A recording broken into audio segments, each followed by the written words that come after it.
El tema de esta tarde, hermanos, se titula ¿Dios es cruel o misericordioso?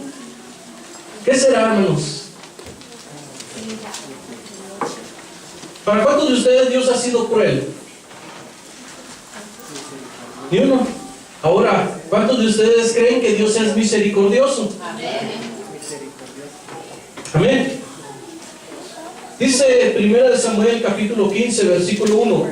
Después Samuel dijo a Saúl: Jehová me envió a que te ungiese por rey sobre su pueblo Israel. Ahora pues, está atento a las palabras de Jehová. Así ha dicho Jehová de los ejércitos: yo castigaré lo que hizo Amalec a Israel, al oponérsele en el camino cuando subía de Egipto. Ve pues y hiere a Amalec, y destruye todo lo que tiene, y no te apiades de él. Mata a hombres, mujeres, niños, y aún los de pecho, vacas, ovejas, camellos y asnos. ¿Cómo la ven? Tome su lugar en esta tarde.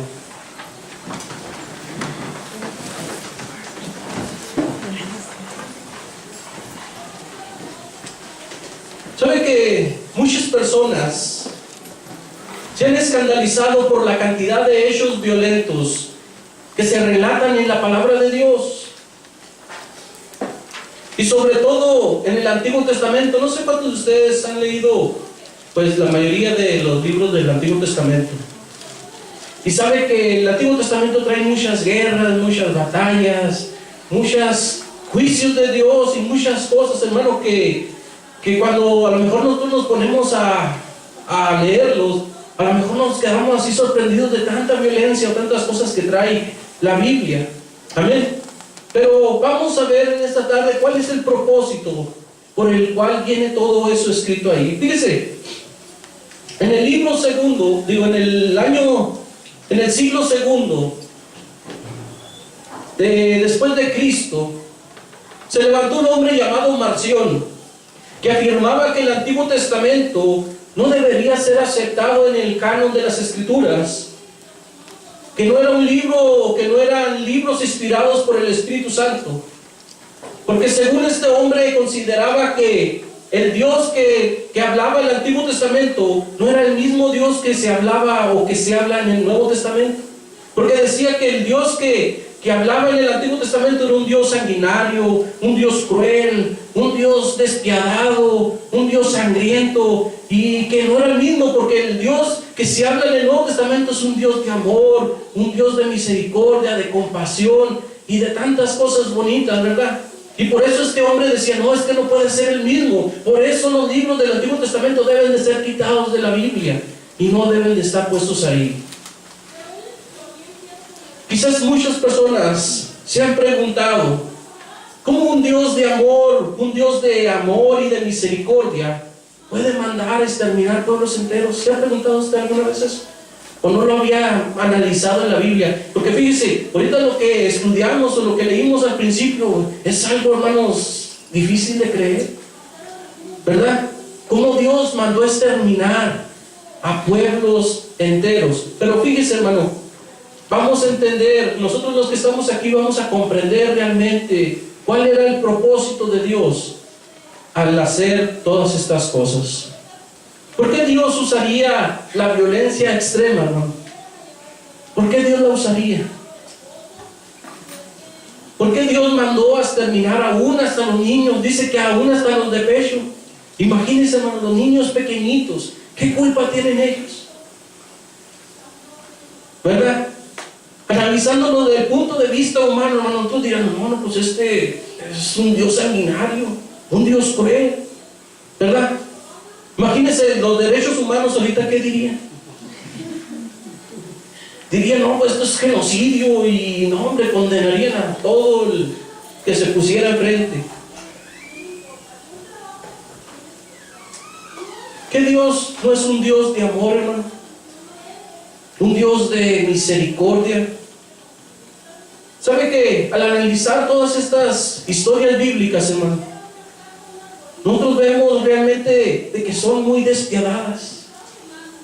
Son historias, hermanos, muy crueles, muy difíciles de creer.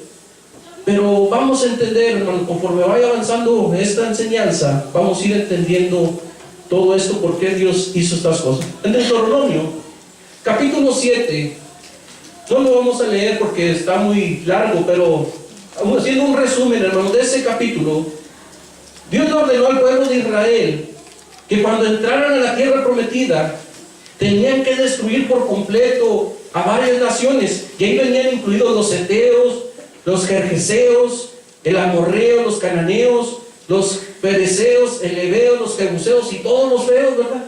Todo lo que termine en feo. Y Dios le había dado la instrucción al pueblo de Israel, hermano, que tenía que destruirlos, que no tenía que tener piedad de ellos, y mucho menos que se asociara con ellos.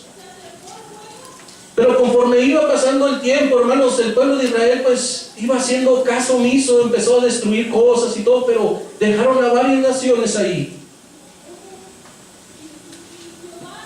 Y vemos que después, hermanos, sucedieron otras cosas. Fíjese, ¿por qué Dios mandaría a exterminar a estas naciones, hermano?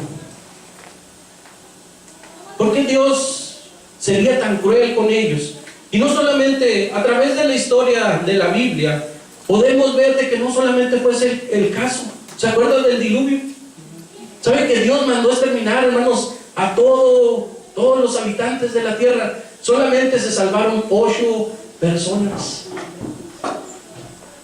¿Cómo la ven? ¿No sería un exterminio completo el diluvio? ¿Se acuerdan el tiempo de Moisés? Cuando Dios mandó a exterminar a todos los primogénitos de los egipcios. A todos, dice que el que no estuviera ahí la marca de la sangre sobre los dinteles de sus casas, iban a ser exterminados. ¿Se acuerdan el tiempo de Sodoma y Gomorra? Cómo Dios exterminó por completo a esos pueblos. Y solamente se salvaron, ¿cuántas personas se salvaron? 4 personas solamente, y una quedó en el camino, ¿verdad? Una se convirtió en salero, ¿verdad? En estatua de sal. Pero fíjese, hay muchas historias, hermano. Algo que a mí me impresionó, hay una historia también que habla ahí en el libro de Samuel, de un hombre. Dice que cuando el rey David ya fue nombrado rey de ahí de Israel y todo eso, iban a llevar el arca del pacto que la tenían los filisteos. Iban a llevarla a Jerusalén. Y dice que hicieron unos carros nuevos y la llevaban jalando ahí con unas mulas o quién sabe qué llevaban ahí. Y la llevaban ahí el arca del pacto. Y de repente pasaron, yo creo, ahí por un hoyo o algo así, que de repente el arca se quiso caer. Gracias. Y un hombre, con tal de que el arca no se cayera, la detuvo, puso su mano y la detuvo. Y dice que la ira de Dios se encendió y cayó fulminado ahí en ese mismo instante. ¿Cómo la ve? Quiso hacer una buena obra este hombre y cayó, hermanos, ahí en ese instante fulminado. ¿Sabe que hay muchas personas que utilizan todos estos episodios violentos que vienen en la Biblia para atacar a Dios? A veces es muy difícil de hacerles entender a estas personas el por qué Dios aprobó estos hechos tan violentos. Y lo más increíble, hermanos, es de que por qué están escritos en la Biblia. Pero vamos a ver, hermanos, conforme vaya avanzando, la Biblia nos va a explicar el por qué sucedieron todas estas cosas. Lo más difícil, hermanos, es de que por más que nosotros querramos, muchas veces no vamos a hacer entender a estas personas de por qué Dios hizo estas cosas. ¿Sabe que para entender, hermano, todo esto de lo que les estoy diciendo, se tiene que estudiar, hermanos, se tiene que creer o vivir en una forma espiritual? Tiene que haber nacido de nuevo la persona para poder entenderlo de una forma espiritual. Dice 1 Corintios, capítulo 2:14. 1 Corintios 2:14 dice: pero el hombre natural, ¿qué es el hombre natural? El hombre que no ha nacido de nuevo, ¿verdad? El hombre que todavía tiene su naturaleza antigua y que pues él hace lo que quiere y piensa lo que quiere. Dice, pero el hombre natural no percibe, no entiende las cosas que son del Espíritu de Dios. Dice, no entienden las cosas que son del Espíritu de Dios, porque para él son locura, ¿verdad? Están, pues ¿a poco Dios va a ser un Dios de amor si permitió todas esas cosas? ¿Cómo Dios? Pues si Dios dicen que es tan bueno, y mira cómo Dios permitió que se cayeran las torres gemelas y que quién sabe qué. Hermano, porque para él son locura y no las puede entender, por más que quiera, por más que se esfuerce, no las va a poder entender, porque se han de discernir espiritualmente. Amén.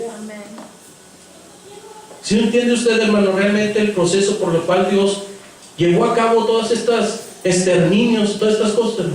¿Cuántos de ustedes alguna vez les ha entrado duda con respecto a eso? Ahorita ya analizando, viendo las cosas que yo le he dicho, se ha puesto usted a preguntar por qué Dios permitiría esas cosas. Pero si Dios es tan bueno, si Dios es tan amoroso, ¿por qué Dios hizo esto? ¿Se ha preguntado usted eso?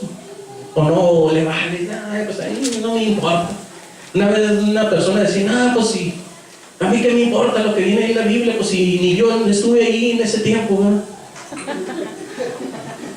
Pero fíjese, todo lo que se escribió en la palabra de Dios, hermano, fue testimonio para que nosotros realmente creyéramos y nosotros aplicáramos esas palabras a nuestra vida. Amén. Lo lamentable, hermano, es que hay muchos creyentes que se sienten frustrados y otras personas se van al extremo y al último terminan siendo ateos. Pues yo ni creo en ese Dios y a mí me importa. Y entonces, porque hasta la fecha muchos no han podido entender en una forma espiritual, hermano, todo lo que Dios ha hecho y por qué lo ha hecho. Espero, hermanos, que con esta enseñanza usted y yo entendamos y seamos confrontados y que realmente usted y yo podamos dar una respuesta correcta el día que alguien se acerque a nosotros y nos empiece a confrontar con respecto a esto. Amén. Fíjese, lo primero que usted y yo tenemos que entender, hermano, es de que la Biblia es un libro que no nos oculta absolutamente nada. ¿Sabía usted eso? A lo mejor usted dirá, bueno, pastor, pues es que yo la leo y ni la entiendo. Hermano, ¿qué es lo que leíamos ahorita en 1 Corintios capítulo 2, 14? Que es todo esto, hermano, se entiende espiritualmente. Amén. Mientras nosotros no hayamos nacido de nuevo, no hayamos tenido la experiencia de la salvación, hermanos, por más que hayamos leído la Biblia y que nos la sepamos de memoria, si no hemos nacido de nuevo, no podemos entender realmente cómo Dios, hermano, nos habla por medio de su Espíritu. Amén. Dice, la Biblia no nos oculta nada, aún hasta los hechos violentos, y en algunos casos los narra hasta con lujo de detalles ahí bien, ¿verdad? Bien explicados y bien por qué sucedió estas cosas. Una vez decía un pastor que su niño le pidió permiso para ver las caricaturas. Y estaba el niño ahí que quería ver las caricaturas del pájaro loco, ¿verdad? ¿Verdad que el pájaro loco pues está medio loco, ¿verdad? Medio estrampado y pues son caricaturas sanas? Entonces estaba este niño ahí mirando las caricaturas y de repente se acabaron y empezaron unas de los Pokémon y quién sabe qué, ¿verdad? Que están medio violentas y todo eso, esas caricaturas. Y de repente lo mira este hombre y le dice, hijo, ¿pero qué estás viendo? Y se asusta y dice, no, cámbiale porque esas caricaturas están muy violentas para ti. Si ahorita te voy a poner la historia de David y Goliat. Y ya le pone el video ahí y se pone a estar viendo ahí donde empieza David a preparar su Honda, empieza a prepararla y luego le tira al gigante en la pura frente, le da y luego se mira donde le salta el chorrote de sangre. Y luego donde llega David corriendo y agarra la espada y le corta la cabeza y cómo se le salen ahí todas las tripas, todas las cosas ahí. Y luego el niño voltea a ver al papá y le dice, papá, pues sí es lo mismo. Es lo mismo lo que me estás enseñando, lo que me pusiste en ese video y lo que estaba viendo ahí con los Pokémon. Hermano, pero fíjese, todo esto tiene una explicación de por qué Dios permitió que estos hechos sucedieran. Amén. Para entender, hermano, todo esto Tenemos que entender primeramente los atributos de Dios. Dios es un Dios santo, hermano. ¿Cuántos sabían eso? Un Dios que decían los serafines, decía: santo, santo, santo, Jehová de los ejércitos, toda la tierra está llena de su gloria. Fíjese, hermano, Dios no es solamente santo, Dios es 3 veces santo. Nosotros no podemos llegar ni siquiera a ser santitos, ¿verdad? ¿Por qué? Porque todavía el pecado, hermanos, todavía la maldad habita en nuestro corazón, en nuestra carne. Pero Dios es santo, hermanos. Dios no tiene, hermanos, ni una mancha de pecado en Él. Dios es puro, completamente puro y santo, hermano. Por consiguiente, hermanos, Dios no tiene ninguna atadura o algo que lo enlace con el pecado. Amén. Y fíjese, Dios, hermano, también es justo. Dios nos va a dar a pagar, hermanos, a cada uno de nosotros lo que merecemos. ¿Cuántos de ustedes merecen, hermano, el reino de los cielos? Porque son bien buenas gentes. ¿Cuántos de ustedes lo merecen así? Porque no, pastor, pues si yo además, yo ya nomás necesito la aureola y las alas, es lo único que me falta. ¿Cuántos, hermanos, merecen el cielo? Ahora, ¿cuántos de ustedes merecen el infierno? Por maldosos y malvados y de todo, ¿verdad? ¿Cuántos lo merecen?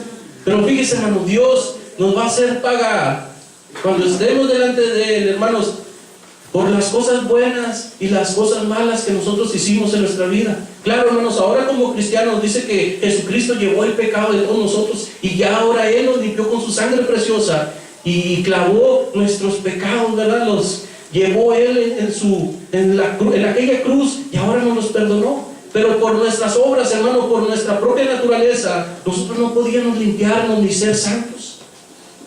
Amén. Pero fíjese, aún así, hermanos, toda la gente va a ser enjuiciada delante de Dios. Dios es un Dios justo, hermano, y a cada uno le va a dar su merecido, a cada uno le va a dar el pago de lo que ha hecho. Amén. También, hermanos, podemos ver de que uno de los atributos de Dios es un Dios de misericordia. Dios se complace de hacer misericordia de aquel que verdaderamente se arrepiente. ¿Cuántos de ustedes se han arrepentido, no? Y sabe que la misericordia de Dios se ha extendido para ustedes. Es por eso que hoy podemos gozar y decir, hermanos, con fe, creyendo de que Dios nos ha dado una vida eterna. Y ahora nuestra vida, hermanos, depende de Él. Amén. Pero fíjense, vamos a ver, hermanos, ¿por qué Dios mandó a exterminar estas naciones? Estas naciones, hermanos, vivían en una condición extrema de depravación y de pecado. En aquel tiempo, hermanos, Dios escogió a una nación para que de ella viniera el Salvador del mundo. ¿Sabe de quién estoy hablando?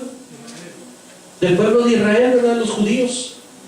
Y no porque ellos fueran los mejores o que ellos fueran más santos o fueran, pues, más inteligentes. No, hermano, fue porque Dios así lo quiso. ¿Saben que Dios pudo haber escogido a los mexicanos, a los americanos, a los franceses? Pudo haber escogido a cualquier nación. Pero Dios, sin embargo, Él quiso escoger al pueblo judío, hermanos, para que de ahí levantar una nación santa y un pueblo santo escogido por Dios. Amén. Vamos a ver un poco el contexto, hermano, de las naciones que Dios mandó a destruir. Dice, la tierra de Canaán, que hoy es la tierra de Palestina, estaba situada entre Egipto y la Mesopotamia. Estas dos grandes civilizaciones eran las que prevalecían en ese tiempo.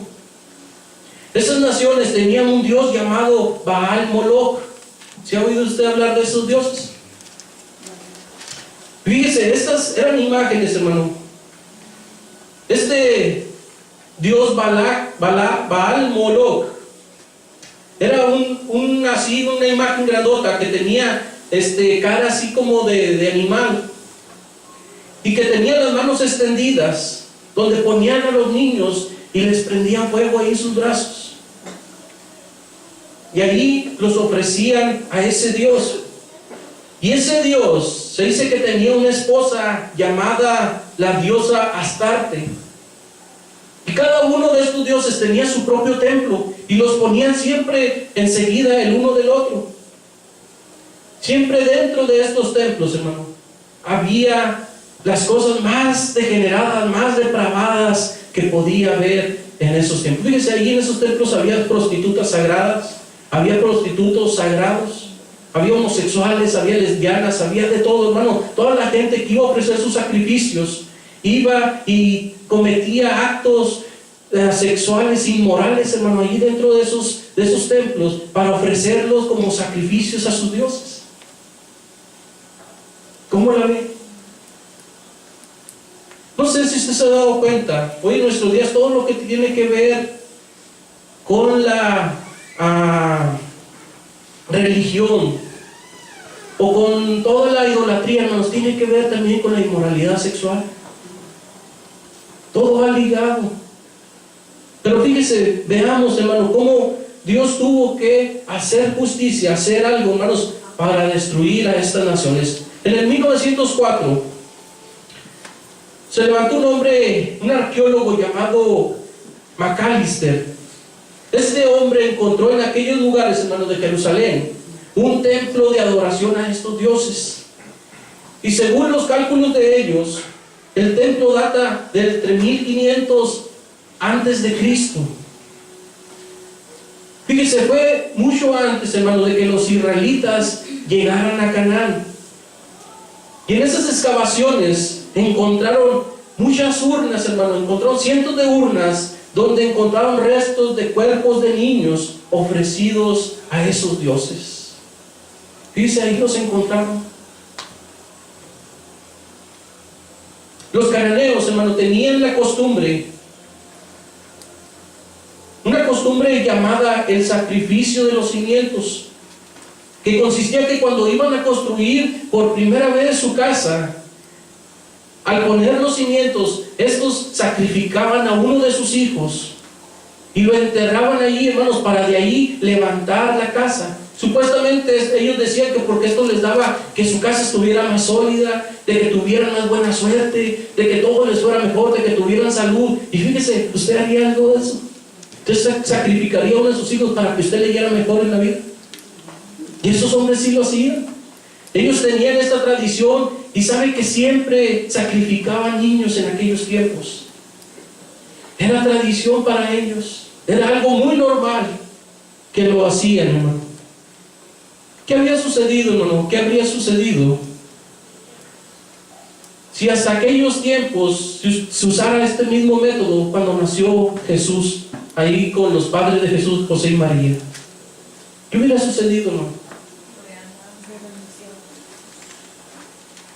Fíjense, a lo mejor lo hubieran sacrificado también. Por eso Dios, hermano, mandó a destruir a todas estas naciones. Y ahorita vamos a ir viendo más adelante cuál era lo que hacía, qué era lo que hacían estas naciones, por lo cual Dios tuvo que, hermanos, destruirlos por completo. Fíjese, el propósito de Dios al ordenar el exterminio de los cananeos era de mantener al pueblo de Israel libre de todas las tradiciones y costumbres de estos pueblos. Era, hermanos, con el propósito de preparar el camino para el Mesías.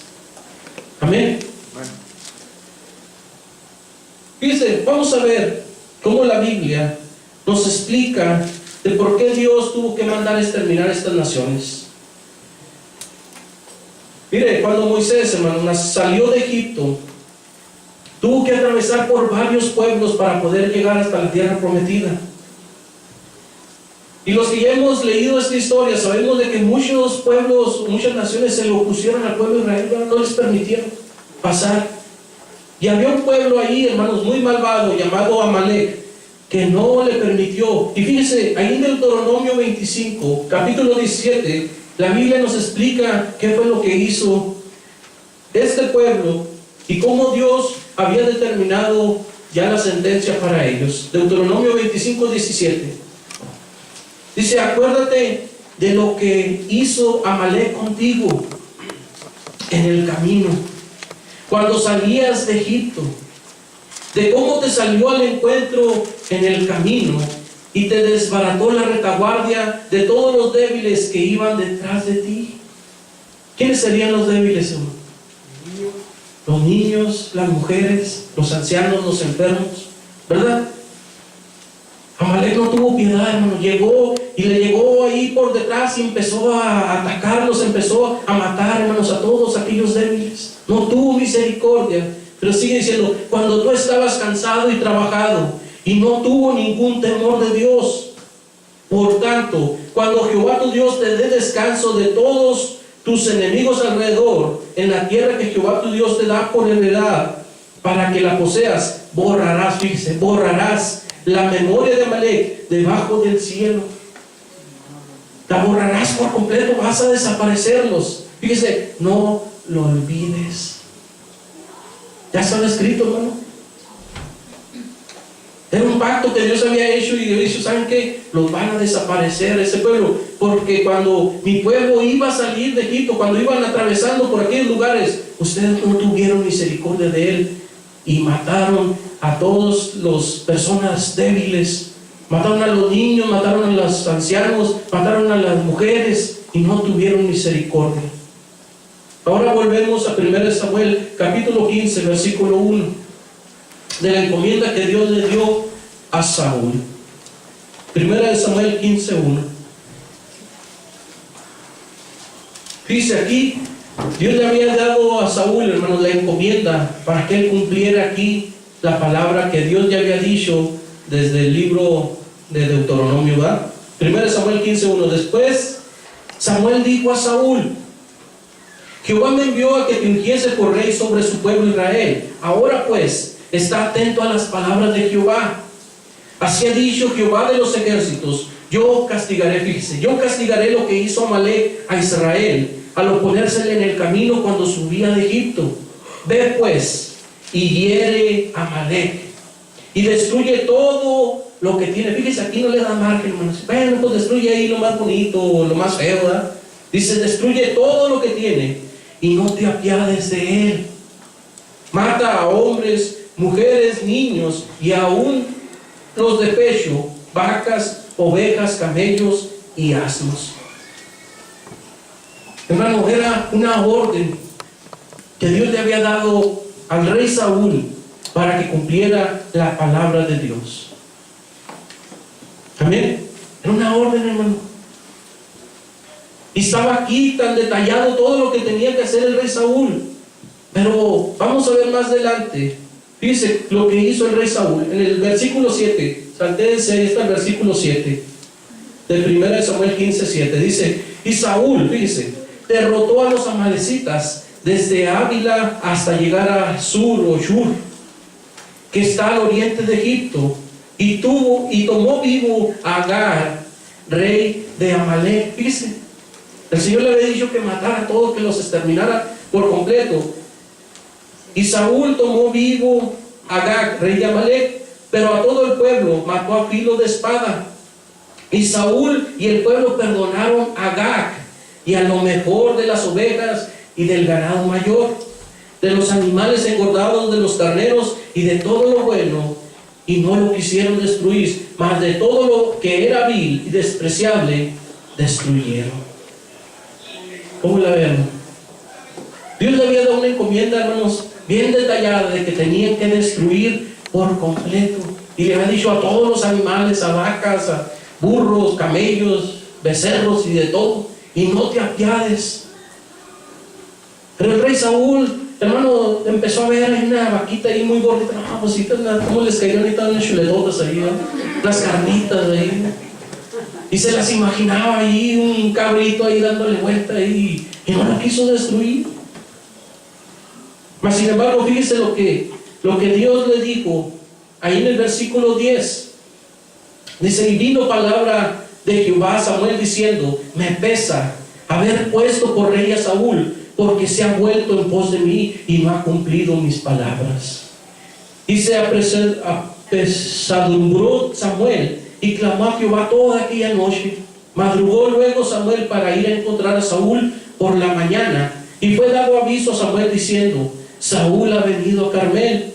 Y aquí se levantó un monumento, fíjese, hasta levantó un monumento para decir, pues yo he cumplido la palabra de Dios, ¿verdad? Dice, y dio la vuelta y pasó adelante y descendió a Gilgal. El 13, vino pues Samuel a Saúl, y Saúl le dijo: bendito seas tú de Jehová. Le dijo: Dios te bendiga, ¿verdad? Yo he cumplido la palabra de Jehová. Fíjese, nadie le había preguntado todavía, y él: no, mira, yo soy el mero, ¿verdad? Bien obediente yo. Samuel entonces dijo: pues qué balido de ovejas y bramido de vacas es este que yo oigo con mis oídos. Y Saúl respondió: de Amalec los han traído, porque el pueblo perdonó lo mejor de las ovejas y de las vacas para sacrificarlas a Jehová tu Dios. Pero lo demás, lo más feo, lo más vil, lo destruimos. ¿Cómo la ve, hermano? ¿Sería obediente este rey? Sigue diciendo ahí el 16. Entonces dijo Samuel a Saúl: déjame declararte lo que Jehová me ha dicho esta noche. Y él le respondió: di. Y dijo Samuel: aunque eras pequeño en tus propios ojos, ¿no has sido hecho jefe de las tribus de Israel? Y Jehová te ha ungido por rey de Israel. Y Jehová te envió en misión. Fíjese, hermano, le habían dado una misión. Y dijo: ve, destruye a los pecadores. Destruye a los pecadores de Amalec y hazles guerra hasta que los acabes. ¿Por qué, pues, no has oído la voz de Jehová, sino que vuelto al botín has hecho lo malo ante los ojos de Jehová? Pero fíjense, hermano, Saúl no quedó ahí y dijo: no, pues si cómo, pues si yo fui bien obediente. El 20 dice: y Saúl respondió a Samuel: antes bien he obedecido la voz de Jehová. ¿Viste? Como que él no carburaba muy bien, ¿verdad? Como que no, pues no, he obedecido la voz de Jehová y fui a la misión que Jehová me envió, y he traído a Agag, rey de Amalec, y he destruido a los amalecitas. El 21, mas el pueblo tomó del botín ovejas y vacas, las primicias del anatema, para ofrecer sacrificios a Jehová tu Dios en Gilgal. Y Samuel dijo: ¿se complace Jehová tanto en los holocaustos y víctimas, como en que se obedezca a las palabras de Jehová? ¿En qué se complace Dios, hermano? Pero fíjese, ¿por qué Saúl entonces tendría esta mentalidad de él?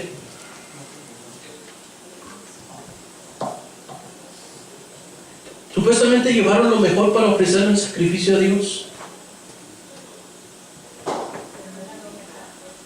Pero ¿sabe qué? Dios, hermano, quiere más nuestra obediencia que aún nuestros sacrificios. Lo más caro que podamos sacrificarlo, hacerlo para Dios, hermano. A Dios le importa más de que nosotros seamos obedientes a su palabra. Y fíjense, sigue diciendo: ¿se complace Jehová tanto en los holocaustos y víctimas como en que se obedezca a las palabras de Jehová?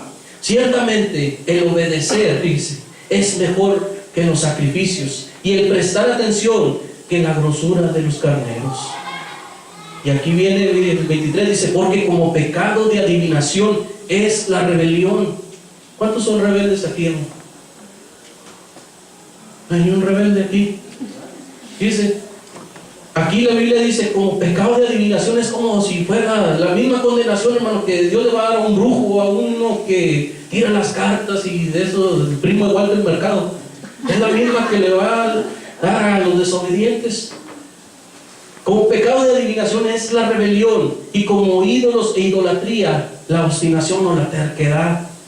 Dice: por cuanto tú desechaste la palabra de Jehová, Él también te ha desechado para que no seas rey. El 32, dice lo que tuvo que hacer Samuel. El trabajo que no hizo Saúl, lo tuvo que hacer Samuel. El 32 dice: después dijo Samuel: traedme a Agag, rey de Amalec. Y Agag vino a él alegremente. Fíjese, vino alegremente, no, ya venía contento. Y fíjese lo que dijo. Y dijo Agag: ciertamente ya pasó la amargura de la muerte. Dijo: no, pues si ya me perdonó Saúl. Es que esta gente es bien buena. Estos son más buenos que hasta Dios. Dicen: pues si Saúl es bien buena gente, pues Samuel va a ser más. Y Samuel dijo, fíjese: como tu espada dejó a las mujeres sin hijos, así tu madre será sin hijo entre las mujeres. Entonces Samuel cortó en pedazos a Agag delante de Jehová en Gilgal. Fíjese, hermano, ¿está cruel eso, no? Casi parecía un taquero ahí Samuel, ¿verdad? Haciendo carnitas ahí.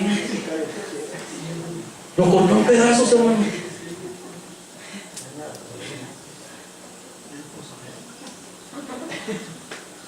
¿Verdad que suena un poco cruel, hermano? ¿Qué película de los Power Rangers ni qué nada? Fíjese.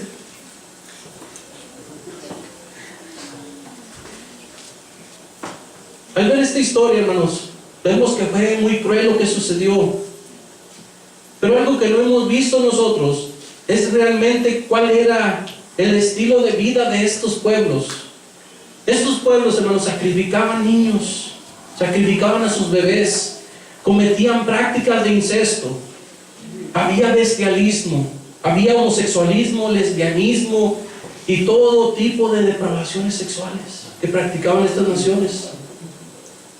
Y quizás mucha gente, hermano, a lo mejor al estar oyendo esta historia juzgarían a Dios y decir, no, pues es que Dios fue muy cruel. ¿Por qué Dios permitió el exterminio, verdad? Pero fíjese, hermano, si Dios hubiera permitido todo eso, que desde aquel tiempo existiera todo eso, hermano, o siguiera hasta hoy, ¿dónde estaríamos usted y yo? Si ahorita, hermanos, ahorita con la tecnología y con tantas cosas, ahorita la depravación se ha ido creciendo más y más, ¿verdad? Ahorita se oyen cosas, hermano, que hace algunos 10, 15 años atrás no se oía. ¿Verdad que no? Antes no se oía, hermano, de violaciones, y si había algunos casos de violaciones a niños y de padres, hermano, abusando de sus hijos varones, o de padres abusando de sus hijas. Hermano, todo esto se ha ido acrecentando con el tiempo. Pero fíjese, si Dios hubiera permitido desde aquel tiempo, hermano, ahorita ¿qué sería de usted y de mí? Amén. Ya va captando más o menos el punto, hermano, que estamos llegando. Fíjese, vamos a ver unos argumentos bíblicos, hermano, el por qué Dios permitió el exterminio de estas naciones. El primer argumento es de que la Biblia expresa que todos los seres humanos nacemos en pecado. ¿Estamos de acuerdo en eso? La Biblia dice, hermano, que todos nacemos en pecado, ¿verdad? Fíjese, significa esto, hermanos, que la maldad la traemos desde el nacimiento. Ya les he dicho algunas veces aquí, hermano, que nosotros a nuestros hijos no les tenemos que enseñar a hacer el bien, a hacer el mal. ¿Verdad que no? Eso ya lo saben hacer solo. Nosotros como padres les tenemos que enseñar a hacer el bien. A mi hijo, no pelees. No, mi hijo, no agarres eso ahí. No le pegues a tu prima. Mi hijo, no escupas a la señora ahí, ¿verdad? Y hermano, ya estamos enseñándole, porque lo malo ahí lo traen ya por naturaleza. Y fíjese lo que dice Salmos 51:3. Dice, porque yo reconozco mis rebeliones y mi pecado está siempre delante de mí. Y luego nos salteamos al versículo 5. Dice, he aquí, en maldad he sido formado, y en pecado me concibió mi madre. Amén. El segundo argumento bíblico, hermano, es de que Dios es el creador y dueño de todo. ¿Sabían ustedes? No, pero es que mi carro, hermano, no es tu carro. Es que mi casa, hermano, no es tu casa. Es que mi dinero no es tu dinero. Es que mi vieja tampoco es tu vieja. Es que mis hijos, hermano, imagínense, el día que nos muramos, hermano, ¿sabe que no nos llevamos nada? Ni a su esposa se la llevan, hermano, o a su esposo. Ni a sus hijos tampoco se los lleva el día que se muera. Ni su celular se lo va a llevar, hermano, para allá. Ni su carro, que por más que lo ame, hermanos, nada nos vamos a llevar al reino de los cielos o al infierno, hermano, depende de dónde quiera ir. Amén. Nada se va a poder llevar. ¿Sabe usted eso? A veces nos matamos por tantas cosas, hermano. Trabajamos como burros, trabajamos como muchas cosas, hermano. Para el último nos vamos a ir como llegamos. Amén. Fíjese lo que dice,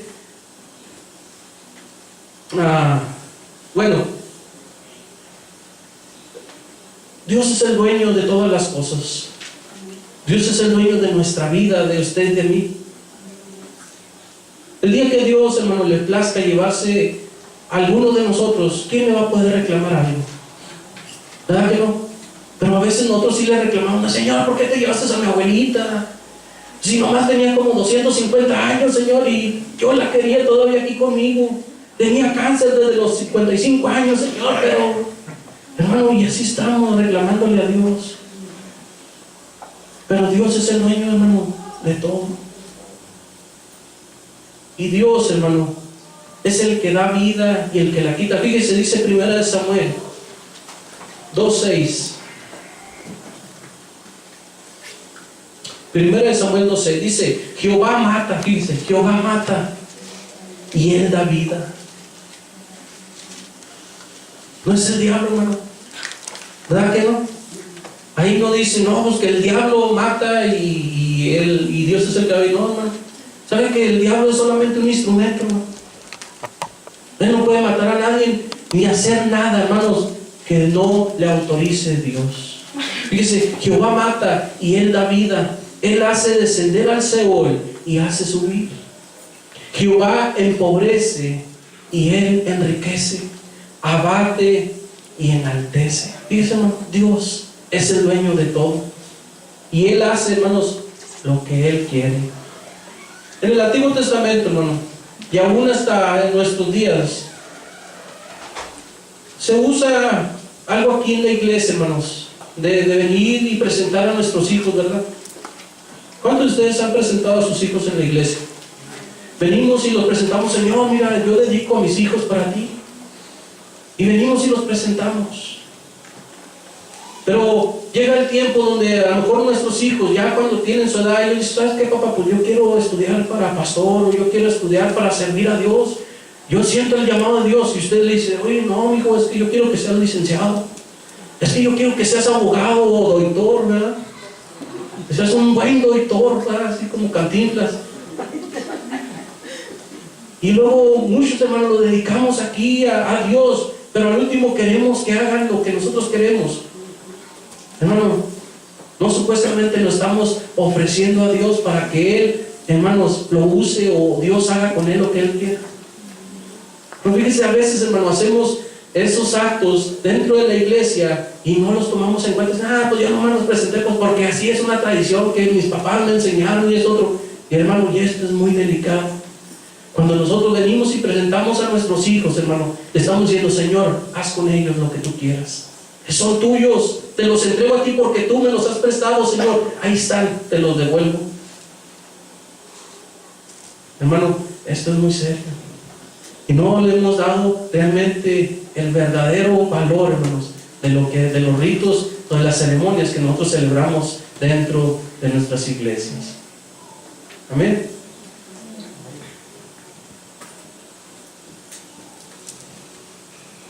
El tercer argumento, hermano, es de que la gente supone que lo que es malo para nosotros también lo es para Dios. A veces queremos meter a Dios en nuestro propio molde.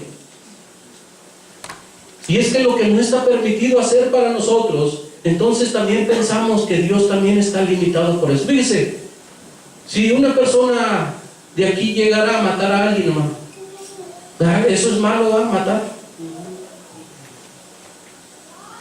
Pero sabe que para Dios, hermano, Él se puede, dice que el versículo que leemos ahorita dice: Jehová mata y Jehová da vida. Dios no está limitado, hermano, a los mismos límites que tenemos nosotros. ¿Por qué? Porque Él es el dueño de todo. Es como si yo, hermano, tuviera ahí, bueno, aquí en Estados Unidos es diferente la vida, ¿verdad?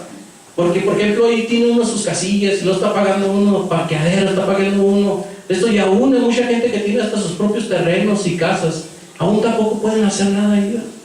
Tiene que ir a ver si la ciudad le permite poner un árbol ahí de manzanas. Pero en México, hermano, en México uno podía sembrar hasta cacahuates, podía sembrar uno piñas y de todo lo que se le ocurriera, aunque no salieran ahí.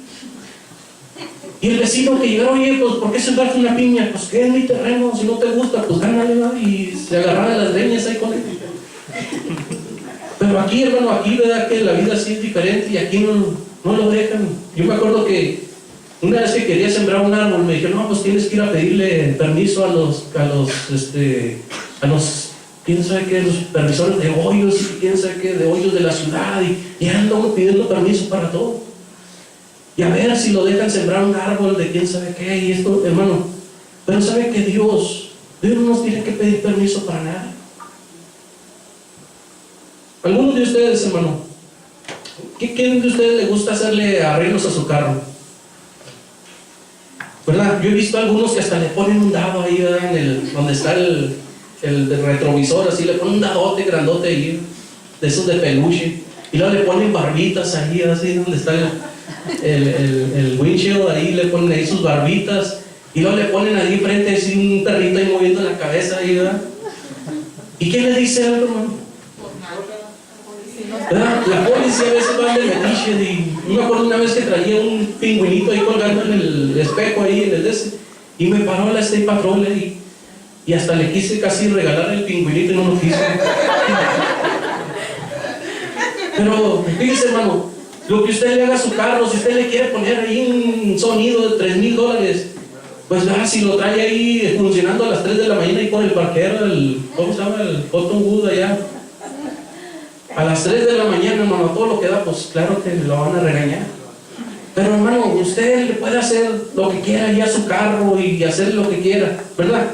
Y si alguien le dice algo, pues hasta se le pone el brinco. Imagínese, hermano, Dios, si dice que todas las almas son de Él, hermano, que todo lo que hay aquí es de Él, hermano, ¿a quién le tiene que pedir cuentas Dios de lo que hace? Si Dios se quiere llevar a uno de sus hijos, hermano, ¿quién le podrá a Él reprochar algo? Muchos han perdido sus padres, han perdido a algún hijo, han perdido a algún hermano, algún familiar, y hermano, y nos frustramos todos de ¿por qué, Señor, te lo llevaste si era mi hermano y era mi hijo, Señor? Y hermano, simplemente porque Él quiso. Somos creación de Él, hermano. Él nos hizo y Él nos puede llevar, hermano. Él nos puede peinar como Él quiera. Amén. Así como nadie le puede decir a usted, hermano, lo que haga con su carro, hermano, tampoco nosotros podemos decirle a Dios qué debe de hacer con su creación. Aunque a veces nosotros nos creemos más inteligentes que Dios, ¿verdad? Si no, Señor, es que mira, tú debes de sanar a mi abuelita, aunque tenga 300 años, y pero es que todavía aguanta la viejita, ¿verdad? Fíjese lo que dijo Job en Job 1:21. Y dijo: desnudo salí del vientre de mi madre, y desnudo volveré allá. Jehová dio y Jehová quitó, sea el nombre de Jehová bendito. Bueno, como llegamos, así nos vamos a ir. Llegamos sin nada, nomás una nalgada que nos dieron ahí, hermanos, para ver si estamos vivos, y nos vamos a ir, hermanos, de regreso. Fíjense, el cuarto punto, hermano, es de que la gente que vive en una cultura aprende a vivir en la misma cultura. Yo he visto, hermano, aquí gente que, por ejemplo, nosotros a nuestros hijos, nosotros que somos de México, ¿verdad? Y los de Chihuahua somos reconocidos porque usamos mucho el ocho, ¿verdad? Dicen, no, pues es que el ocho, y de Chihuahua, ¿verdad? Y la gente dice, no, pues oye, tú por tu acento eres de ahí, de Chihuahua, por ahí, de chihuahueño, ¿verdad? Y si oyen hablar a nuestros hijos, hermano, ellos aprenden la misma cultura que uno, se expresan casi de la misma forma, aunque hayan nacido aquí en Americolandia, ¿verdad?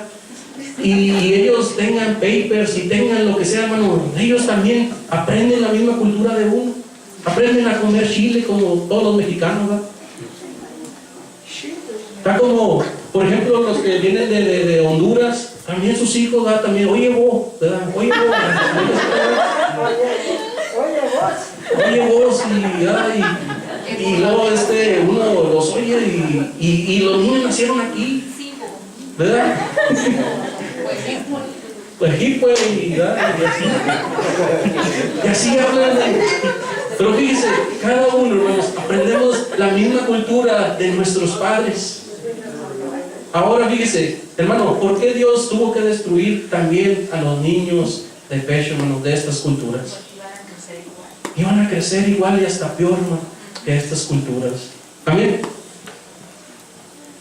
Vamos a ver, hermano, qué era lo que hacían estas naciones por las que Dios tuvo que destruirlas. Levíticos capítulo 18, versículo 1. Levíticos 18, 1. Fíjense, hermano, ahorita nos vamos a quedar asustados, hermano, de lo que hacían estas naciones, por lo cual Dios no quería realmente dejarlos a ellos ahí. Se lo voy a leer en la versión Palabra de Dios para Todos, está de una forma más entendible, y si quiere aquí lo puede encontrar aquí en el proyector. Miren, si o si gusta leerlo ahí en su versión también está, pero en esta está de una forma más entendible. Levíticos 18:1 dice: el Señor le dijo a Moisés, dile a los israelitas que yo soy el Señor su Dios. Y fíjense la instrucción que le dio: no sigan ustedes las costumbres de Egipto, el país donde vivían antes, ni las costumbres de la gente de Canaán, la tierra a donde los llevo, ni tampoco vivan conforme a las leyes de ellos. Fíjense, tampoco vivan conforme a las leyes de ellos. Cumplirán mis mandamientos, obedecerán mis leyes, vivirán conforme a ellas, conforme a las leyes de Dios y no conforme a las leyes de aquellos lugares, ¿verdad? Dice: pues yo soy el Señor su Dios. Lleven a la práctica mis leyes y mandamientos, pues quien los obedezca vivirá gracias a ellos. ¿Sabe que los mandamientos de Dios, hermano, no son para torturarnos, ni para hacernos esclavos, ni nada de eso, hermano? Son para enseñarnos a vivir correctamente. ¿Sabía eso? Y sigue diciendo: pues yo soy el Señor. El 6. Ningún hombre debe tener relaciones sexuales con sus propios familiares. Fíjese, hermano, los cananeos hacían esto, hermano. Amén. Ningún hombre debe tener relaciones sexuales con sus propios familiares. El 7. No deshonres a tu papá teniendo relaciones sexuales con tu mamá. Ella es tu mamá, así que no tengas relaciones sexuales con ella. El 8. No deshonres a tu papá teniendo tus relaciones sexuales con la mujer que él se case, con tu madrastra. No tengas relaciones con tu propia hermana. No importa si es hija de tu papá o solo es hija de tu mamá, con tu media hermana. Ni si nació en tu hogar o en otro. Fíjese, hermano. ¿Y qué es lo que vemos ahorita en la televisión, hermano? ¿Qué es lo que mira usted ahí en caso cerrado o en esa sala de parejas o casos de familia o todas esas cosas? Cosas de estas, ¿verdad? Una vez me acuerdo que estaba viendo ahí un caso que salió: no, pues es que estoy enamorado de mi hermana. Y que no, es verdad, yo la amo y que estoy dispuesto a hasta llevármela lejos para que me puedan dejar vivir con ella.